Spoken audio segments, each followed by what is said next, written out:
Today is the longest day of the year. It's also the first week of the holy month of Ramadan, a time when observant Muslims do not eat or drink during daylight hours.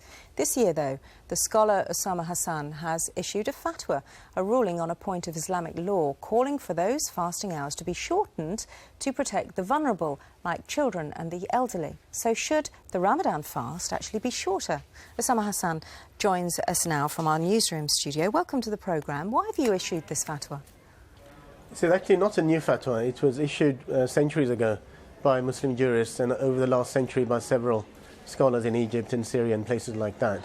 But with Ramadan falling in midsummer now and for the next 3 years, I've been approached by a lot of people who were healthy Muslims who wanted to fast, but who were actually finding that the fasting was making them ill because the traditional hour of the fasting are dawn till sunset, which in midsummer is 18 to 21 hours in parts of Britain. If you look at Glasgow, for example, it's 21 hours up there, and that's actually too much for every day for a whole month to go without food and water and drink. And that's not the spirit of Islamic law.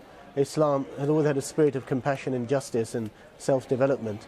And so I reissued an older fatwa which says people should follow moderate timing in high latitudes like Britain, basically morning till evening, so something like 12 to 16 hours is an appropriate fast. 12 to 16 hours rather than any longer, like 18 to 20. Dilly is the only Muslim on the panel. You're fasting for Ramadan at the moment. Indeed, Would you agree with what Usama was saying? I unequivocally disagree with Dr. Usama Hasan because the opinion which he stated is quite a fringe opinion and one that's been considered heretical throughout the Islamic history. Now, the reality is that the mainstream position is that you fast from sunrise to sunset. However, God's mercy is far greater than Usama Hasan's progressive thinking, in that if you are a child, you are the elderly, and it will be detrimental to your health, God's mercy allows you... So it doesn't need a fatwa? It doesn't need a fatwa. Okay. There's no need for fatwa. Usama? So... I think from the previous discussion, we've seen an example of ignorance and extremism here. So firstly, basic ignorance that traditional Islamic law is dawn till sunset, not sunrise till sunset. That's 2 hours extra. Okay. And secondly, I'm talking about ordinary healthy Muslims in their thousands, perhaps millions across Northern Europe, who have been complaining about this situation. People have been falling ill, people have been hospitalized, people have fallen seriously ill. They don't need to fast. And people, no, I'm talking about... There's no need for them to fast. I'm talking about if healthy it's detrimental Muslims. to their health, and they don't need to fast. No, look, this is a fatwa from established scholars over the centuries. Fringe. It's a fringe minority. It's not a fringe minority. It's a fringe minority. You are an ignorant extremist, as is clear from your previous comment. All right, no, I don't think hurling insults at one another is it? No, hang on, Dilly, just wait. Usama? Be quiet. No, okay. I think... Usama, we can do this with respect to our guests, okay?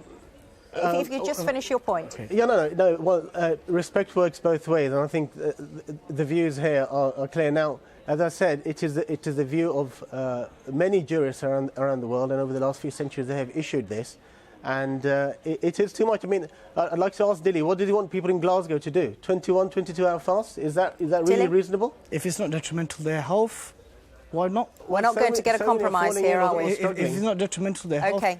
The spirit of Islam is balance. That's fine. The spirit of Islam is justice and compassion, and God's justice and compassion is far greater than yours, Usama.